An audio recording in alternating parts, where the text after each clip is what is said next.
I now recognize the gentleman from North Carolina and the chairman of the Subcommittee on Oversight, Committee on Homeland Security, Mr. Bishop. Thank you, Mr. Chairman. Two of the most stunning moments I've had sitting on any committee in Congress are in November of last year, when I asked Christine Abizaid, the director of the National Counterterrorism Center, whether the uncontrolled entry into the country of, I guess it's in excess of 1.7 million, if I remember, was the number that Judiciary Committee recently documented in a report of gotaways. That is to say, people who never encountered anyone from any United States agency as they entered the country, was not an obvious risk for egregious risk for criminal or or terrorist threats on the homeland. I want to know if anybody Ms. Abizaid told me it's not, that they don't believe that's it, because historically that's not how terrorist threats have developed in the homeland. That seems to me to be unimaginably stupid. And today we've heard members on the dais essentially repeat that is an unfair attack on the Biden administration. I'd like to know if anybody sitting on the panel believes that allowing 1.7 million into the country during the Biden administration without any vetting of any kind, no connection to or encounter of any government official, presents an egregious threat of terrorism to the homeland. Does anyone disbelieve that who sits on this panel? Thank you. Is it a threat to the United States homeland if there is an Iranian government influence operation functioning at the highest levels of the United States administration? Does anyone on the panel believe that that would not present a threat to the homeland?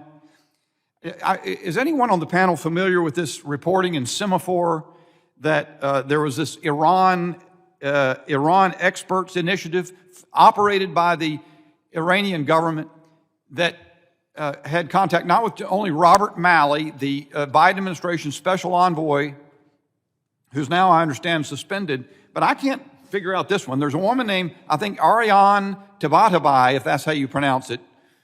Ms. Alenajad, perhaps you could correct me if that's the wrong pronunciation, but she's the chief of staff to the Assistant Secretary of Defense for Special Operations, a classified operation, a classified position. Has to have a security clearance to be in that position, obviously.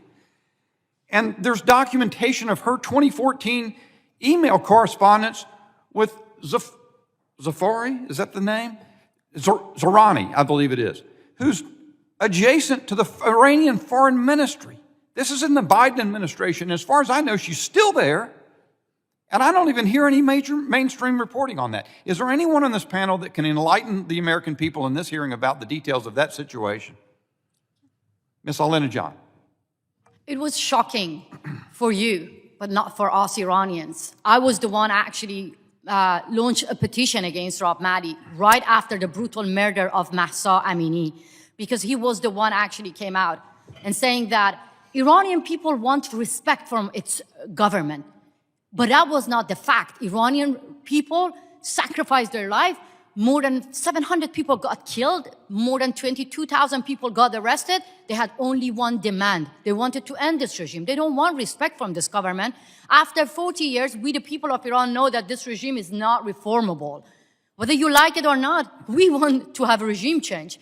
But Rob Malley actually stopped the Biden administration to meet with people like me and other Iranian Americans who say clearly we want an end for gender apartheid regime. So that's why he had like his own people trying to say that, protests, like Ariane Tabatabai was one of them, saying that it's became part of the culture of Iranians. It's not.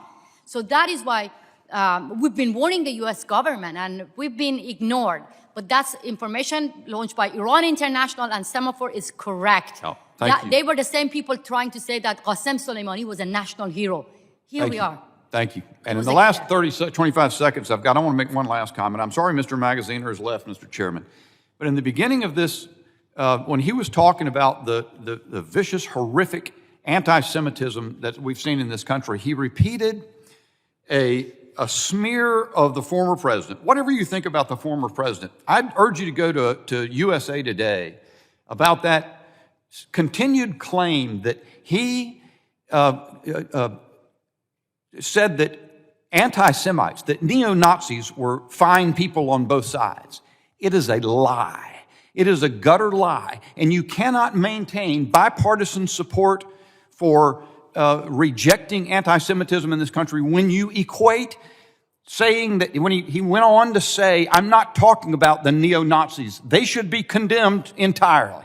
He was talking about people who were protesting the removal of a Confederate statue in the previous events to that Charlottesville event.